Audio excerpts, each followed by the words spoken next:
Welcome in everyone to today's webinar. It is our amazing AI and AEC experts panel. We're going to be talking about experimentation to repeatable execution. Um, we will get started in just a few minutes, but while we wait for people to trickle in, let's do the usual drop in where you're from. And I think we'll change it up and drop in your current favorite AI tool or one you're just having fun with in the chat for us.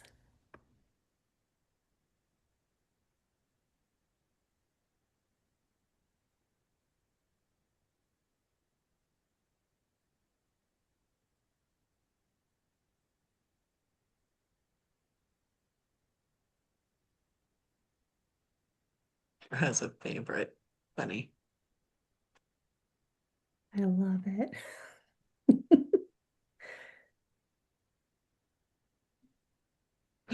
Christine from Mexico. Hi, Christine.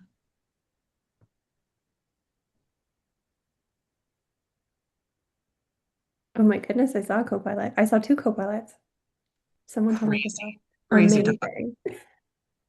First of all, people on this should be saying OpenAsset, Shred AI, right? You are That under should, no obligation, but that's I will give you bonus points if you say yeah, you love my baby. just dropping that hint. Thank you, Kim. Yeah, Bonus people are points, people are all my dropping that. love. Awesome. Dion. Good for you, Dion. Amazing. Hey, Lori. Amazing, amazing.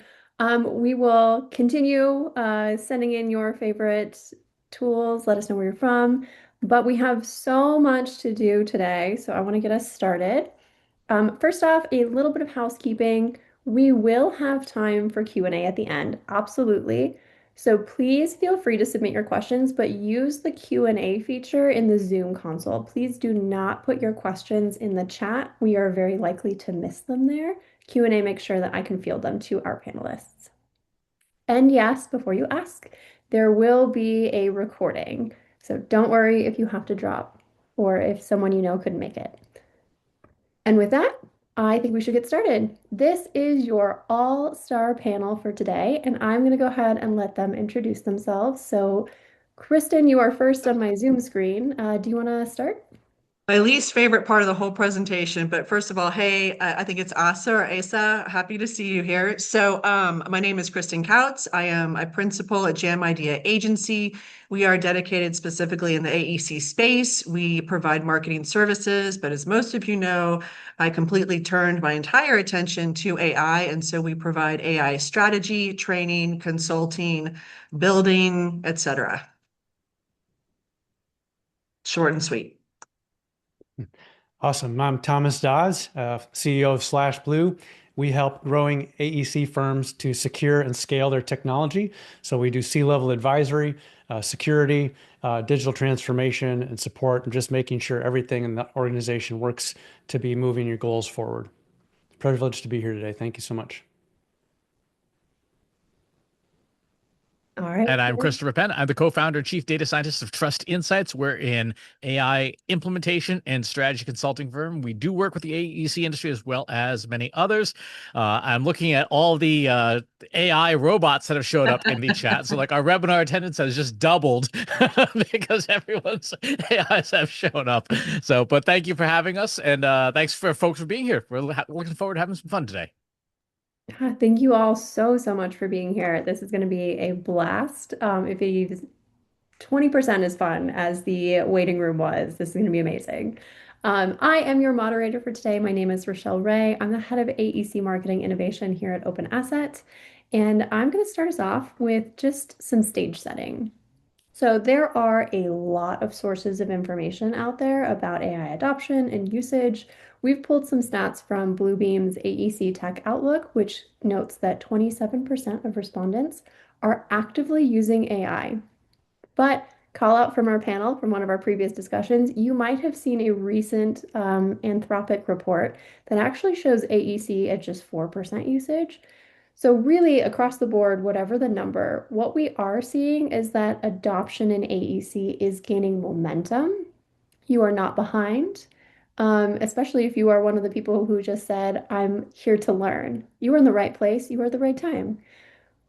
We are seeing that experimentation is a little bit more widespread, but consistent execution and adoption across workflows is not as common.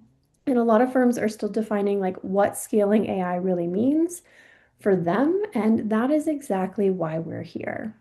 So, before we start, I have questions for you, our audience members. Because we are seeing this AI usage increase across the board, the reality for our individual firms and teams can be completely different. So, if we can launch our first poll, we would like to know which of these things best reflects your firm's AI reality. Do you have pockets of strong AI users but no formal structure? Do you have a formal AI policy but adoption is uneven? Do you have executive support but no one really owns the AI adoption? Do you have tools, but no defined ROI? Or are you just super on it and AI is embedded into clearly defined workflows? If you are, would love to talk to you. We'll give everyone just a couple minutes. I'm sure our panelists have thoughts about what they think the most common answer is going to be. Can't wait. This is so exciting. I'm not voting because I don't want to skew. We're not allowed to. Oh, well, there you go, Chris. Thanks so much. Yeah, I'm like, I'm not gonna, I'm just choosing not to participate. And Chris is like, you're not allowed to. Yeah, it says hosts and Okay. You're panelists just can't making the vote. right choice, Kristen. Thank you. Thank There you you for go. that. I appreciate it. I I don't feel need, like there's a I good need some answer support. for like playing around and experimenting, right? Your techno optimism philosophy is not listed on here. Nope. We'll give you just another second, and then I think we can throw the results up on the screen.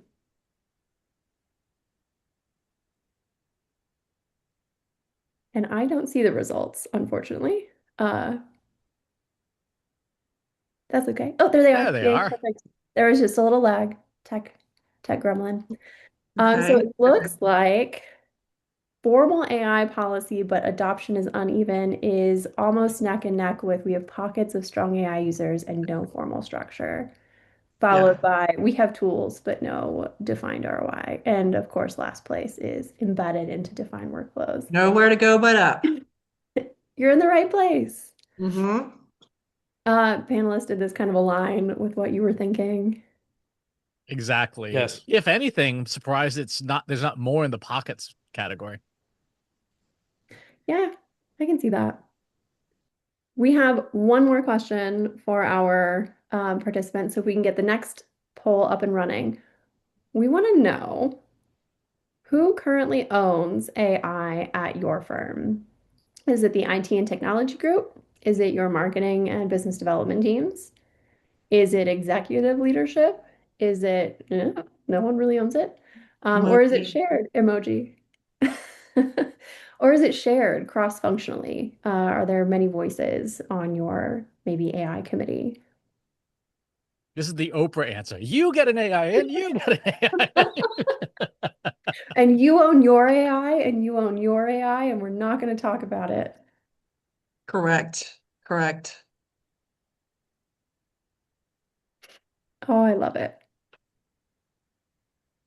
There are all those apps out there right now that you can place bets on the most random thing. I have like, I want to place a bet. I want to put my $5 on one of these. Polymarket. Yes. Yes. Crazy. But yes, I have where I think I have my thoughts. All I right, have a I'm gonna bet on what say, Kristen's bet is going to be.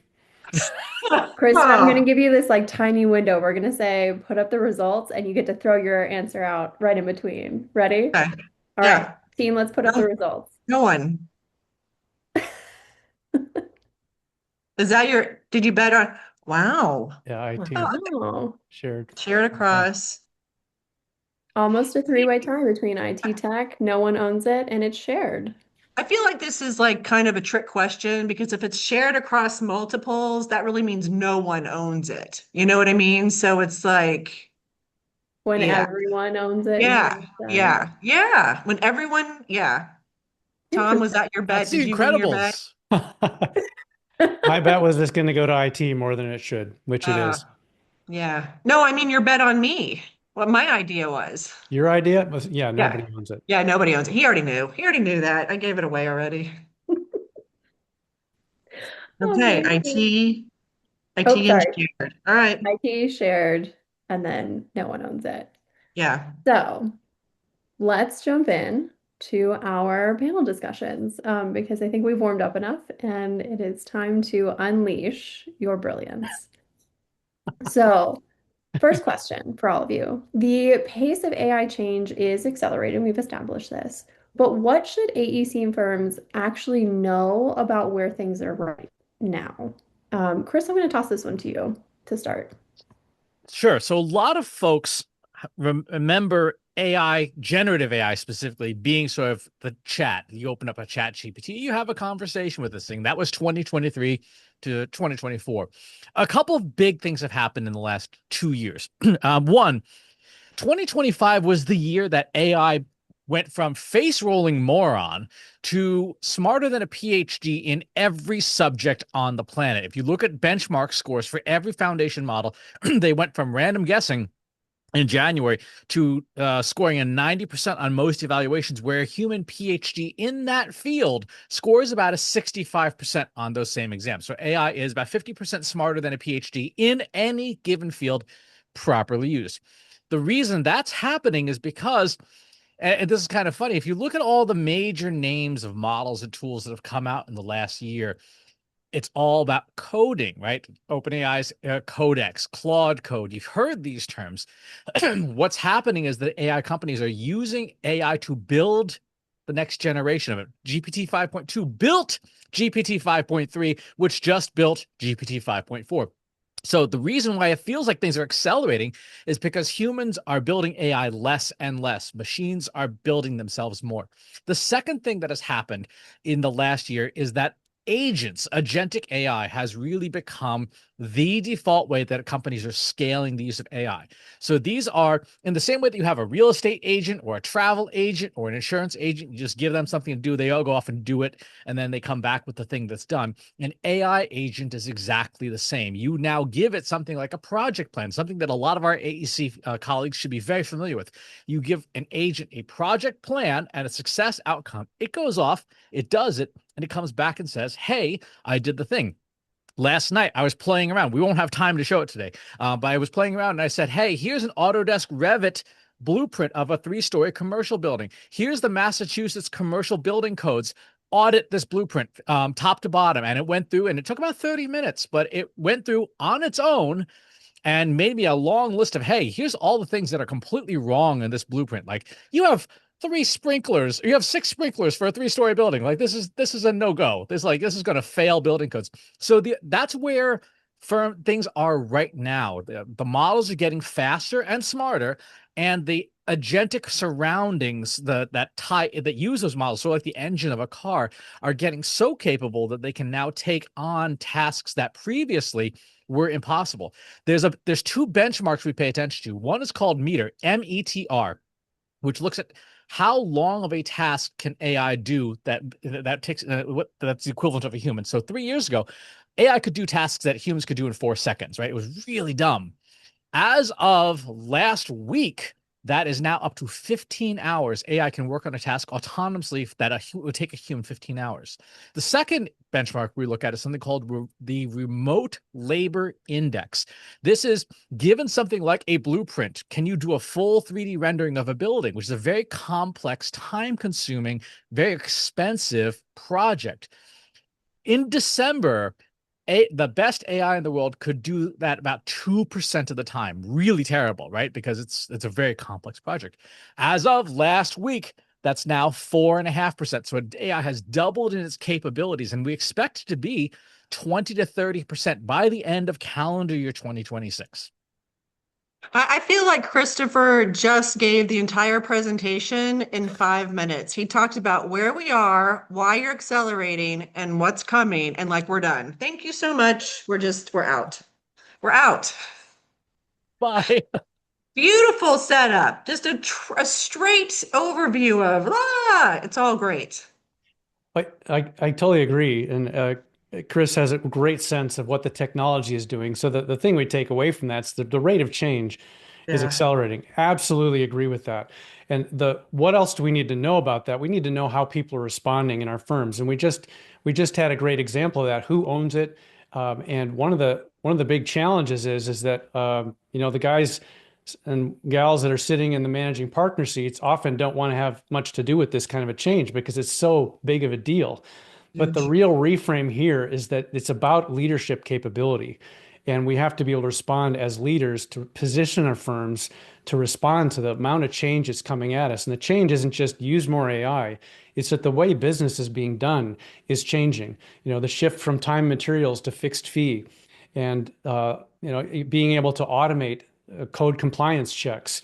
There's so much that's already available to us. Generative capabilities, 20-30%, as Chris says, by the end of the year. And so much of it's about getting the leadership where the CEO is the only one that can carve out the kind of time that we need to respond to this in the face of operating pressure to get projects done.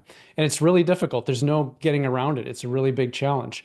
But, and the leaders have to realize not just turning AI loose on this kind of a thing, but the leaders have to establish governance and guardrails. Governance about what kind of results we're going to get, guardrails so that you don't have things running off. You've got security in place. I saw a number of you have security in place, but sometimes that cripples the freedom to be able to experiment and to be able to learn and to grow. So really the reframe here for me is with the accelerating change of pace that's going on is that leaders have to be able to respond, set the agenda, carve out the time for people, and own it from the top. I was being attacked by a ladybug. I'm really sorry, Tom. I didn't mean to do this. I was being attacked. Okay, so uh, Tom and Chris are just wickedly brilliant and smart. And so when I look at this question, like what should AEC firms know about where things actually are amazing. So take a deep breath and just know, we talked with the panelists talked about this a lot, like just know you're not behind. Okay. So if you're sitting there like, what is Claude? What's code? Like, what is he talking about? Just know you can start today. I promise you can start today. And we'll get to those questions as well. But just take a deep breath. You are not behind. It's not too late to start. And also, I would say, and I'm hoping the panel will agree with me, we talked about this, that if you've waited until now, if you haven't jumped on this, this real hype for the past 3 or 4 years, you are in a perfect position because where it's come to right now, you didn't have to struggle through, as Chris said, it's stupid. It was stupid for so long. And we're like, oh my gosh, is it going to get smarter?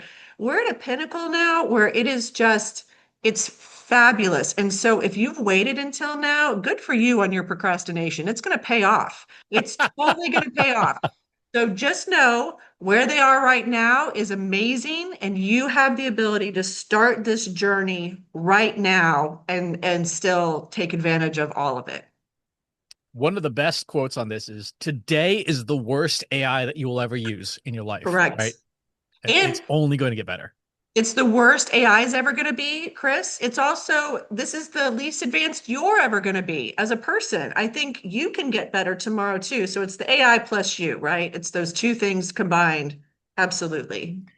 I think one thing that's important for people to know, to your point, Kristen, is that and Chris, you're stretching the field for us out here. There's so much possibility, but there's already tools that are really making it work. And so everybody's Yeah. probably going to need to know the generative side of things that are out there, but there's things that really work right now. Like we help our clients select software to use. So something like Shred AI for RFP proposal writing. Those are things that exist today that you can drop in. You can understand your proposal writing process. We had a client that wanted to grow 17% per year. They wanted to generate twice as many proposals, then do it in half the time to save their engineers. Those tools exist today. So there are tools that are working really well that you can pick off the shelf. And there is a tension between those tools that already work today and the tools that you can create yourself that Chris is talking about. And so just don't worry about it. Get started. And like Kristin said, you can start today. I think that's a Andrej Karpathy, really who's a co-founder of OpenAI, said in 2023, the hottest programming language in the world is English. In 2026, the hottest programming language in the world is project management skills. If you are good at project management, you are ideally positioned for the agentic AI change because you're good at writing project plans. You're good at defining what success looks like. You're good at building requirements. If you're good at those things, which, as Tom said, are very human skills, when you pick up an agentic tool of some kind, you could say, look, here's the project plan. And because you know that so well, and AEC is filled with people who are skilled at project planning, because you know that so well, you will be heads and shoulders above people who are just sitting there chatting, hoping that they get it right, because you have thought ahead and used those very good project management skills to say, you know what, AI, this is the project, go do it. Yep. Someone told me the other day that they don't write proposals anymore, they produce them with their AI tools. And I Right. really loved that change in frame of mind because it still creates like this active involvement as and makes you Yeah. feel like as a human. They're Really, curators, orchestrators, yeah. that's, yeah. I think this is a really nice segue though into our next question. So I'm just gonna take us into scaling because we're talking about, implementing these tools and not just experimenting with them anymore. So, what does the successful scaling of AI actually look like in practice, and what are common reasons that it can stall at that, maybe experimentation point? Thomas, I'm going to toss this one to you to kick us off with.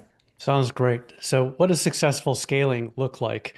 I think you already pointed to that earlier. It's where you're getting business results from it. Work is being replaced in the firm at the quality that you need to deliver it for your customers and for your employees. And that at scale works. It's not just everybody playing with it. It's not just everybody having an agent that helps them with a toolbox.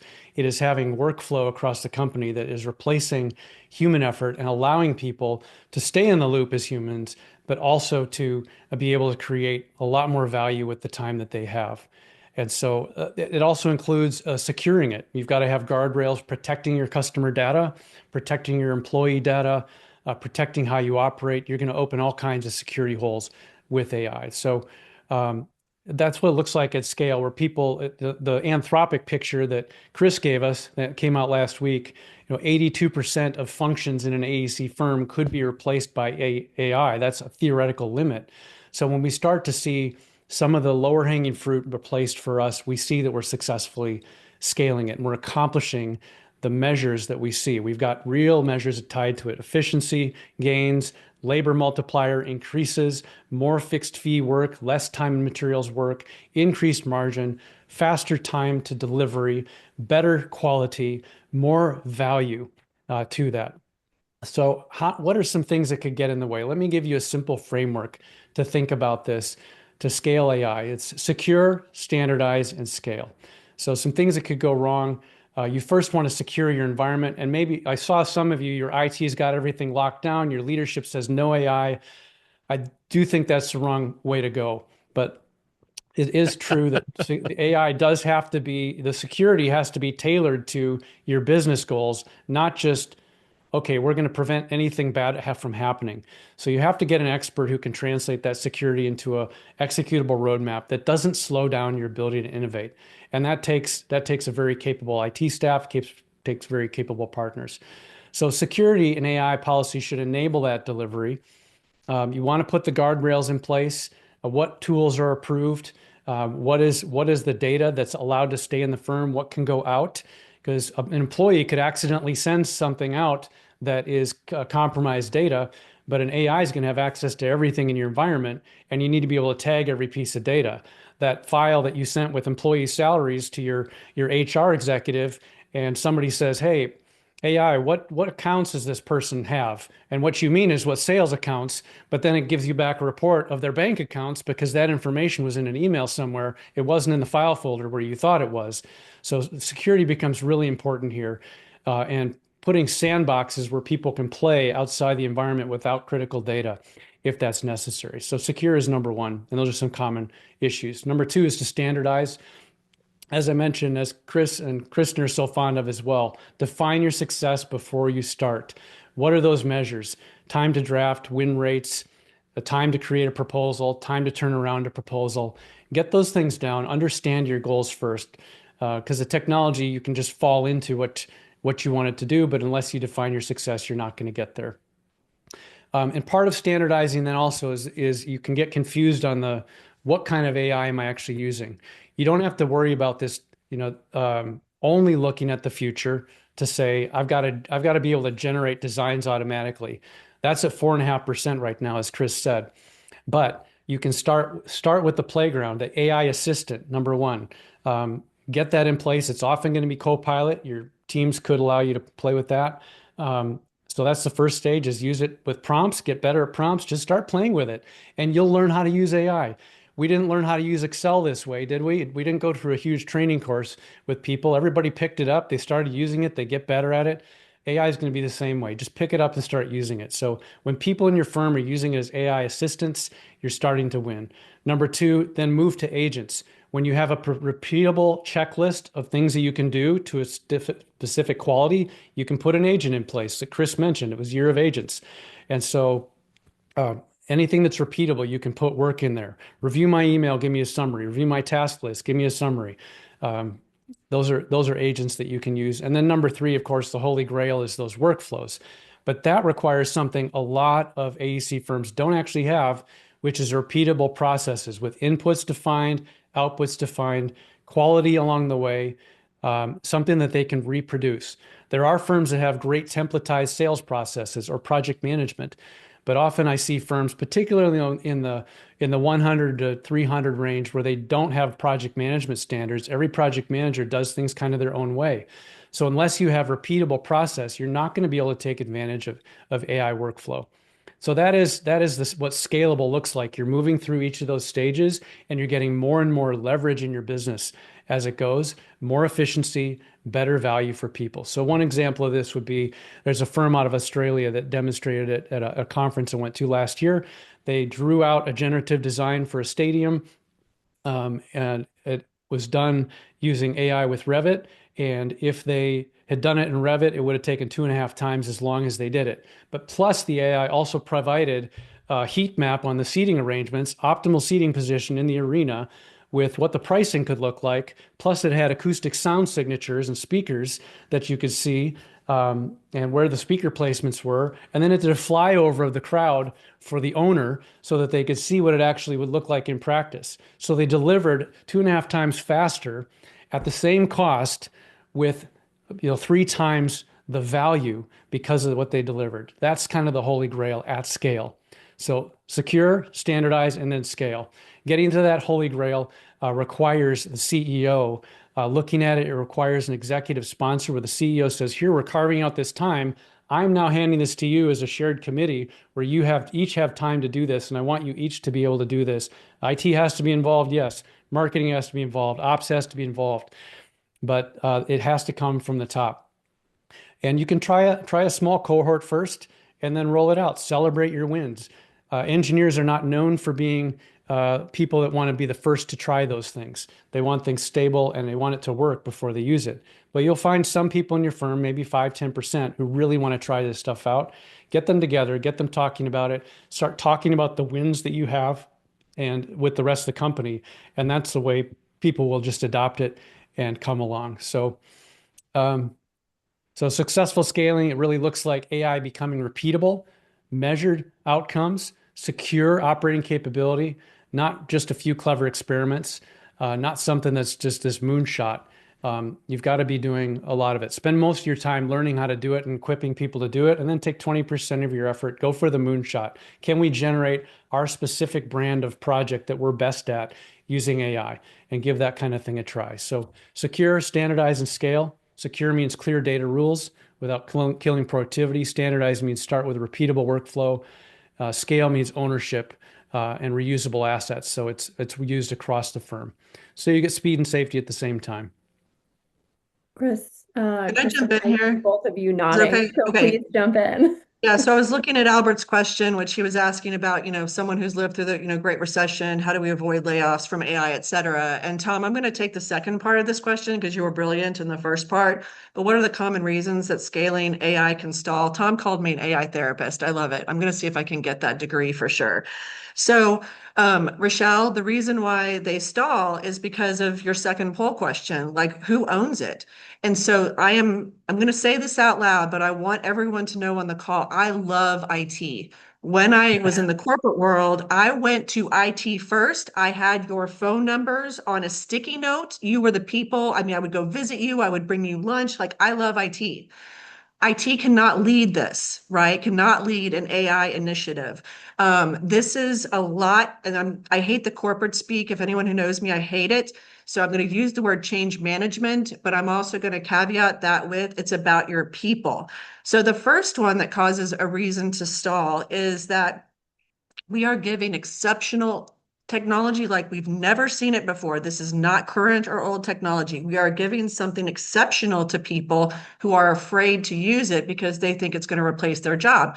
So if you give a tool to, if you gave me a tool that was going to replace me and I knew this, a couple steps down the line, I'm like, I'm not going to use it. I'm going to do everything I can to not use it. So one, we have to allay these fears of layoffs or replacement or and I'll get to just that part in a second, but it's about the word empowering again is corporate speak, but like giving everything Tom said, like giving the tools to people for the why they need it. We have to define the why. And as Tom said as well, define what success looks like so that we know why we're using it. And then what do we use? And Tom said, this tool, an assistant, an agent, et cetera. But start with the why do people need it? So the fear part is really interesting to me because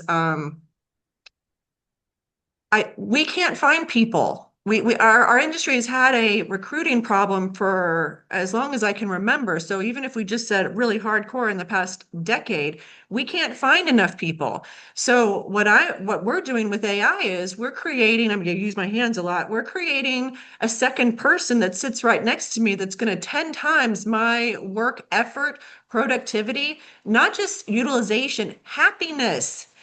We're burned out. Like people are burned out. And so someone yesterday was like, Kristen, does this mean I can leave at 5 o'clock and go home and have a life and a weekend? I was like, absolutely.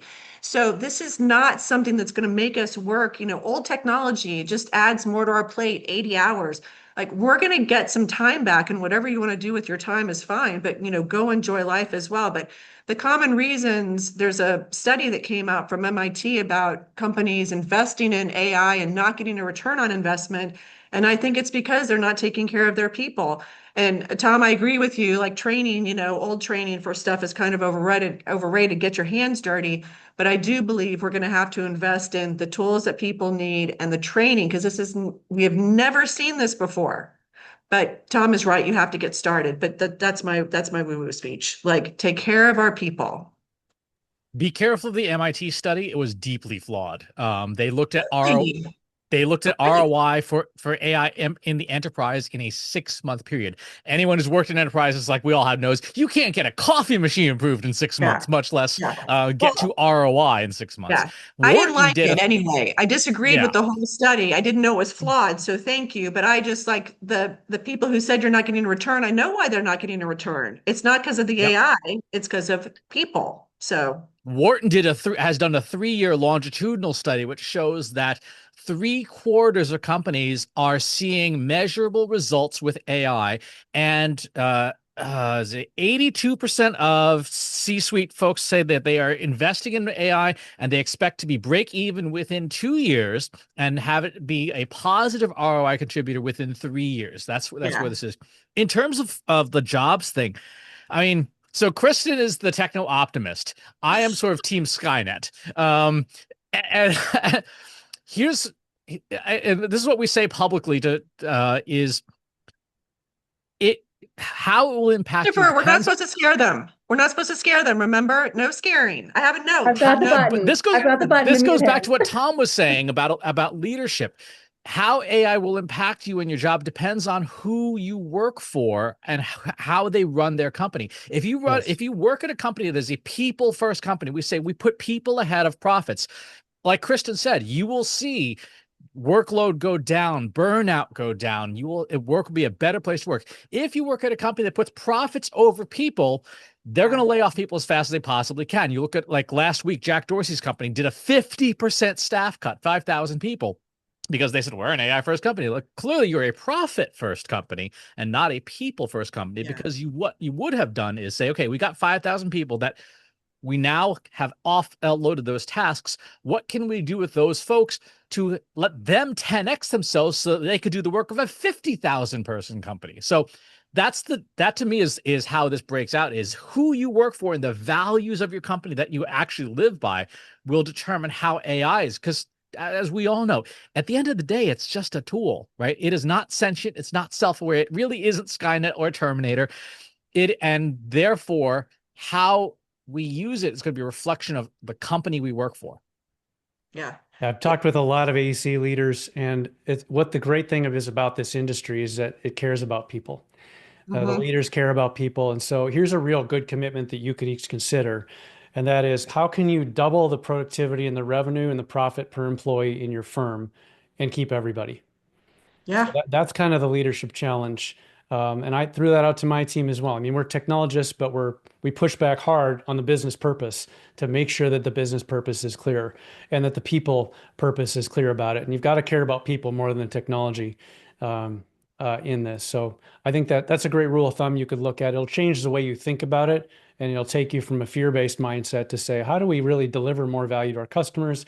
How do we really love our people well and help them have better and more meaningful lives while addressing workflow shortage and all the other challenges, a lot of challenges. So great answers, Chris and Kristin. Oh, agree with both of you as well. So speaking of Skynet and techno optimism towards the future and what is coming, final question for y'all. Oh, Where is AI headed? Are we going Skynet? Are we going happy rainbows and puppy dogs and everyone goes home at 5? And in response to, I'm hoping for that outcome, Chris, please don't laugh. What should we be doing right now to keep up, or right now to maybe protect ourselves from the Skynet future, right? So, Kristen, I want to start with optimism. well, So, now I thought about the Kara, question completely differently in context of Skynet, and now I can't unhear it. We're nowhere near Skynet. Chris, you will tell everybody that. We're nowhere near Skynet, correct? We're not near Incorrect. that. What? That is not correct. But that's also for a completely different webinar. We're going to table that. We're going to put a pin in that for later. Can't, we're done. Just everybody go drink. Just have don't a cocktail. scare us. No. Don't scare us. Okay. Yeah. So what should we be doing right now to keep up? I would say again, get started. So Tom laid it out. I mean, perfectly again. Start with a tool, start with an assistant, start with an agent. But absolutely get started now.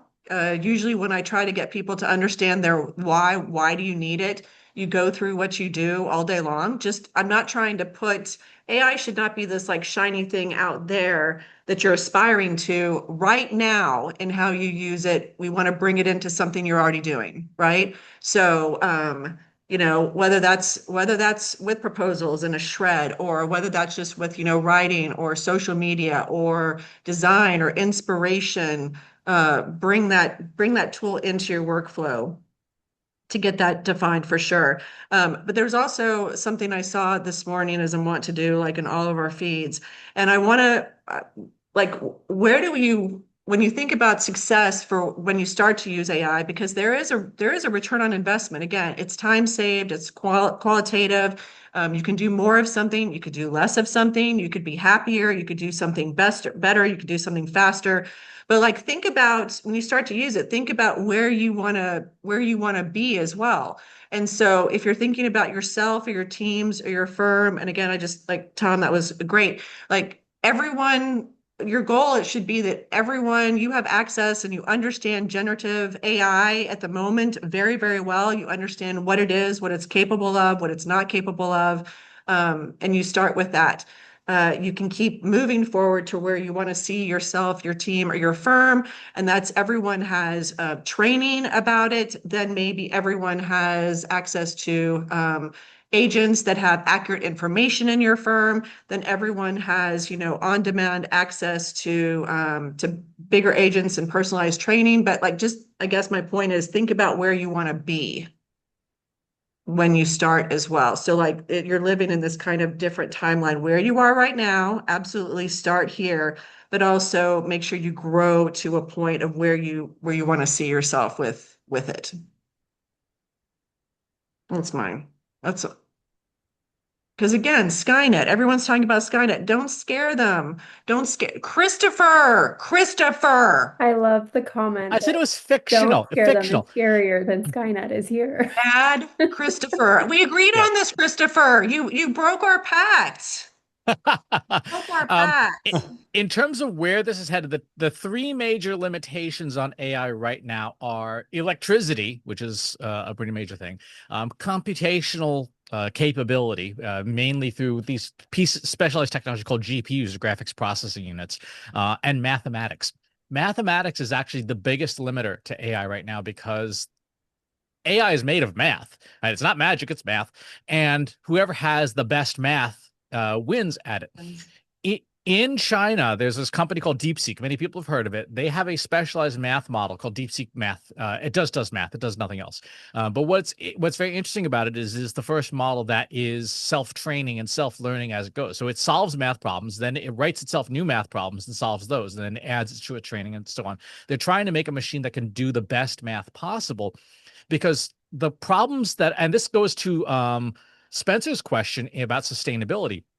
The better you are at math, the more sustainable AI becomes, because you don't need as much computational power to get the same outcome. Last year at the NeurIPS conference, the Alibaba's Quen came out with a gold medal paper saying, if you put this one piece of little math at the end of your AI process, it makes it way more efficient. And so the current generation of their models, which are downloadable on laptops, kind of what going back to earlier in the chat about secure AI, there's some of the models that they make you can run on a nice MacBook. Like if you can play Call of Duty at full resolution and no lag, you can run these models, and they are incredibly capable, incredibly smart, and completely private. Like you can unplug the internet and they work just fine. They accomplish that with better math. So in terms of paying attention to where AI is headed, one of the things that we look at is every time a big conference comes out, ICLR, ICML, NeurIPS, et cetera, you read through the 5,000 or so papers that are submitted. You look at the gold and silver medal winners, like there's usually 15 of them, and say, what are the leaders in the space doing, and how is it going to play out in the next 6 to 12 months? So what we're seeing now in market, we saw in the winning papers last fall. And so that's a really useful way of looking at what's going on in the field, to say, okay, this is what's happening. Agents today are where ChatGPT was 3 years ago. They're very clumsy. They're very difficult to set up. They screw up a lot. But if we think about ChatGPT, is basically a toddler still, right? It's really only about 3 years old and change. In 3 years, agents will be there. So what we need to do, to both Kristin and Thomas's points in the past, is if you focus on things like great documentation, great governance, great standard operating procedures. I've been saying since 2015, if you do it with the template today, a machine does it without you tomorrow. That's what you should be focusing on now, is how do you take all those templated tasks, offload them so that you, the human, do what you do best. I really love that, Chris. And I love, Kristin, you bring the people perspective of it, Chris, the technology, what's going on, and I'll bring it back to the leadership. How do we respond with AI is headed? Whether we're in Skynet or not, the future, there's lots of change that's going to be coming, and so it's how we position ourselves to deal with any change coming up. We've got to know what we do best in our firms, and the things that we're going to be doing, as Chris said, in 3 years are probably different. We may be doing a subset of those. We may have abandoned some of those because they've been automated or they become commoditized by AI doing it. And there may be some new things that we're doing. The pace of change isn't going to slow down. But the leaders need to set that direction, set those hypotheses, and start experimenting with it. Go back to the stadium example I used. This company was a large company that did lots of different things. One of their divisions did this stadium thing, and they got really great results with it. So you might pick one of those distinctives where you really know how to do something well in your industry. For your planning, whether you're engineer, architecture firm, construction firm, what is it that you do? Knowing that.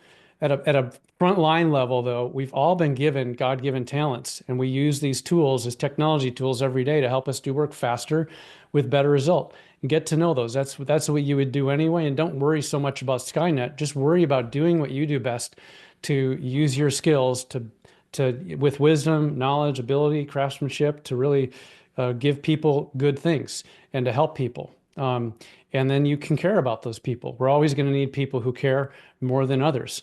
And so you can have some confidence that there's always going to be room for you to be able to use your good gifts to help others. So what should we be doing now to keep up? I mean, when we just getting started today, I think. So when we do a free assessment for people, we help them with this. What does a CEO need to be doing? What do they need to, how do they set that up for their governance? How they set up a security policy and governance, how their IT keeps up so their IT actually doesn't just put in unnecessary roadblocks, but actually knows how to enable the business goals. Start building out, select a couple workflows you think you do really well and see if you can build those out. Get everybody the tool and make sure you've got a kind of culture that's going to support that. And certainly, I said earlier, we're not going to, training isn't going to get us out of this, but we will need training, like Kristin said. So it's gonna take leadership, it's gonna take dedication, and it's gonna take an immediacy. Spend time. I've even heard some people say, make sure that in your work, try to spend at least 3 hours per day using AI to do your work today. Having AI help you, whether it's bouncing ideas off of AI with prompts, whether it's building an agent for something that you need it to do.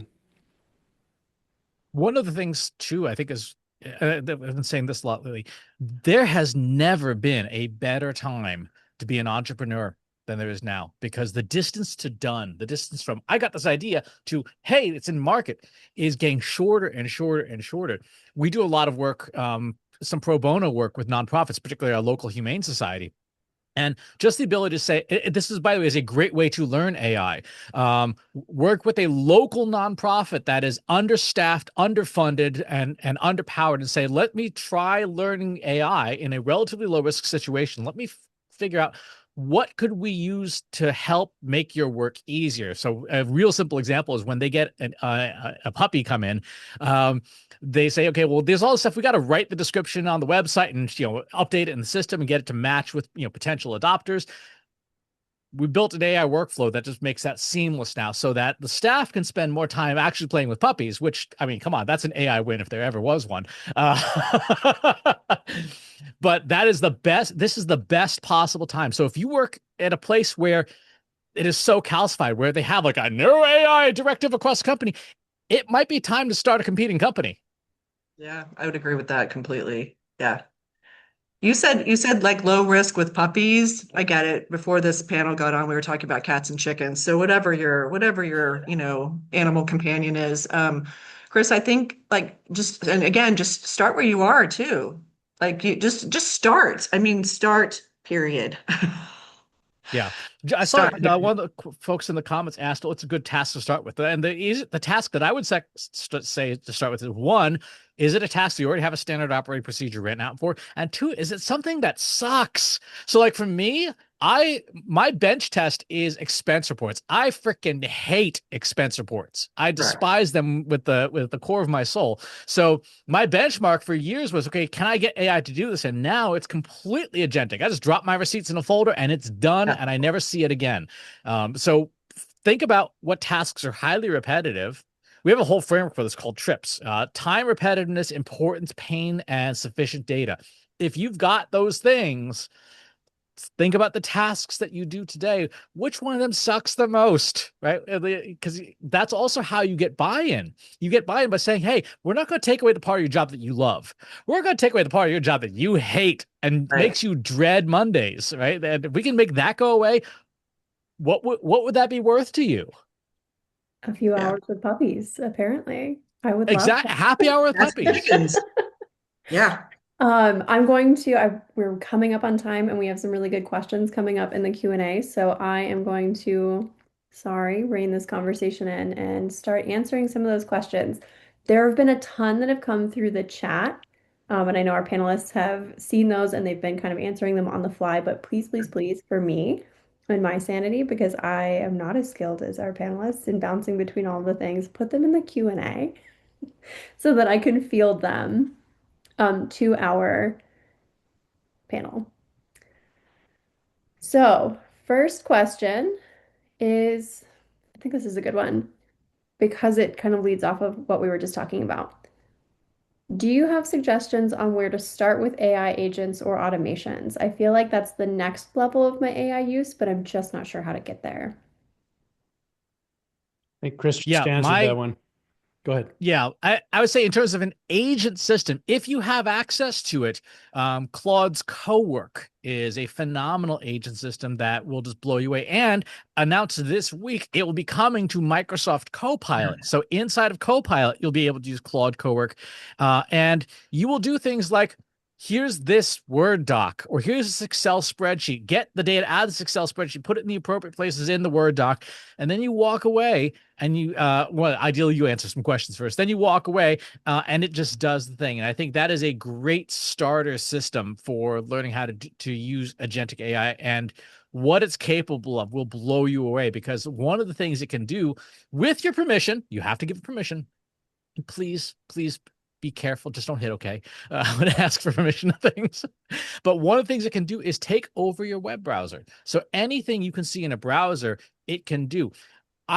It fries people's brains when you say, okay, Cowork, go into my Google Analytics and write my monthly report for me. And it just starts going through Google Analytics, clicking on things, getting data, and then ding, 40 minutes later, report. And you're like, oh, great. That was easy. So I don't, we all agree Cowork is amazing. And I don't know if we're allowed to hype stuff, but I'm going to take it from Christopher and like bring it down a notch. So I'm going to give a demonstration about 2 weeks from now. So if anybody wants to reach out, I can send you the link to that demo, where we're going to pick about 6 use cases and actually walk you through the software. And I know Tom does demonstrations and Chris does the same thing, but Cowork is amazing. But if you're like, I don't even understand what Christopher just said, and we're like, we're still here, like we'll bring it, we'll bring it, we'll show you, we'll show it to you. Tom and Chris, I think also what's really interesting is, we can talk about this all day long, and we've mentioned this, that when I give presentations and I talk about it, it is until that first thing where I show it to them, and then they're like, OMG. So I know out there we're talking about stuff, and in my head, I'm a visual thinker. So I'm like watching these pictures in my head. But the truth is, how you start, like just someone needs to show you. And I feel like that's one of my strengths, is I just want to make sure we're not being vague about it. So if anybody wants to reach out, we will demonstrate that. I am going to switch gears on y'all. This is a question I see a lot and get mixed answers to. So since we have 3 brilliant AI minds in the room and a couple of people have asked about this in the chat, how can firms measure the environmental impact of utilizing AI tools against their sustainability goals, like company or project by project? It depends on who you use. Google and Microsoft both publish annual sustainability reports that tell you what the environmental impact of their AI systems are. So, for example, Gemini is carbon neutral. They are working towards 100% carbon free. They are currently at 66% carbon free. They expect to be 100% carbon free by 2030, which is shockingly only 4 years away. They went from 18% freshwater reclamation to 64% freshwater reclamation in a year's time, to be able to basically say, of every gallon of water we pull out of the ground, we put 2/3 of the gallon back into the ground. So their goal is to get to 100%. Microsoft is somewhat behind that. Meta is in a distant third place. And there are some AI companies like xAI, for example, Elon Musk's company, that are gross violators of every environmental regulation there is. So for example, they built 20 unlicensed gas turbines at their facility in Memphis, creating harmful nitrous oxide pollution for the entire city of Memphis. And they managed to work with officials retroactively with certain payments to make that okay. You can infer what that means. So it depends on the company you use. OpenAI does not publish this. So if you use ChatGPT, we don't know what OpenAI's impact is. The single biggest thing that your company can do is figure out when you're using AI tools, which model you should be using. So if you go into Copilot, for example, there's Think Deeper and then there's Fast. And there's a bunch of menu options. That's true in all the tools. If you're doing like summarize this email, you do not need the biggest, heaviest, smartest model to do that. You can choose Fast, and that uses less power, and that uses it's a less of a resource drain. A lot of companies now, like Copilot, like OpenAI, have an auto function where it tries to guess, what's the best model to choose for this task, and that also saves on energy consumption. The good news is this: sustainability is kind of baked into AI because every watt of power that these companies use, they have to pay for in some capacity. So the more sustainable their models can be, the more profit they're going to make. And so they have an imperative. They don't really actually care about the environment, but they sure do care about making those profits. So sustainability is how they're going to get there. I have nothing to add to that. That was brilliant. Thank you, Chris. Oh, that was super, super thorough. We've got another spicy one. So this person says, I've had a client who said that we cannot use AI in developing our proposal, but they will use it for reviewing the submittals they receive. What do you think about that? Can I swear? Bullshit. Wait, It is how complete. did I know? I was going to do it. Okay, I was go going to do it. You do it. Go ahead, Kristin. All yours. What do I think about it? Bullshit. Total bullshit, right? So, I have said before that although I think our industry is behind, technologically speaking, our clients are even farther behind than that. And I have said if clients start to dictate how we use AI, we are in for a world of hurt. So that is not a practical answer. The person just said, what do we think about it? That's what I think about it. The practical answer is we better be educating clients on, determining there's no best practices because it's just kind of the Wild West, but like about why we use AI, again, why we're using it on our information to help us be better, to help give them what they need, not so we're not missing qualifications or weird questions baked into a proposal in a one-liner where we get disqualified for not crossing a T or dotting an I. But how do I feel about it? Christopher, Tom, It is bullshit. bullshit. Yeah. Here's why. We work a lot in academia, and a lot of teachers use AI detection software. I have demonstrated in front of people that it will take Hamilton's Federalist Paper number 10, and in all the AI detectors will say this is at least partially, if not totally, generated by AI. Now, Hamilton was good. Lin-Manuel Miranda was great. None of them have time travel capabilities. Yeah. Additionally, you can take a piece of text generated by AI, say, now rewrite this in active voice without adverbs, and instantly every tool will be like, this is human generated. Those tools are worthless. They are complete garbage. If you're paying for them, cancel your subscription, save the money, because and the part I always ask people is this: what rate of false accusation are you comfortable with? Right. Well, and the question also, our clients are behind, and yes, there are tools out there right now and companies that are helping them write, build proposals and write proposals. Um, are they really? They're busy too. They're going to run, and as Christopher said, are they going to run your stuff through an AI detector, and then the detector is worthless, Worthless. so it's like it's just a ridiculous request. And so, and Rochelle, I know you know all about proposals and ridiculous requests from clients to Like begin I with. would never. Yeah, never. Thomas, would you like to join the cussing brigade over here? I think you guys have covered it. Oh, he's not going Well, to I've do got it. a question Hey, just for Chris. you. So we have what time for one more. I think this will hit all three of you, but Tom, I'm gonna toss it to you first. So they say, glad to know I'm not behind. The issue is the investment in data security and management before I even start with a paid AI. I need to protect the data and not have data leaks. Can I do this without breaking the bank? How much can I do it on my own? How much do I need to consult the experts? What are my options? That's a really, really good question. So, something we help companies do all the time, and it's really easy to see, what controls your company has in place, whether those controls are sufficient to deal with AI or not, whether your data is tagged or not. So, depending upon where you are. So, You can take it two ways. One is you want to have a long-term trajectory with your business to say, what is our security plan? How are we going to have competitive advantage with this? Are we going to tell our customers that we're securing our AI? Are we going to give them reports that show that our AI is secure? And here's our cybersecurity practices so they can trust that the work we're doing is securing their data up and on the supply chain. That level has to be set by leadership. When you don't have all of that in place yet, and it doesn't take that long, it takes a few months.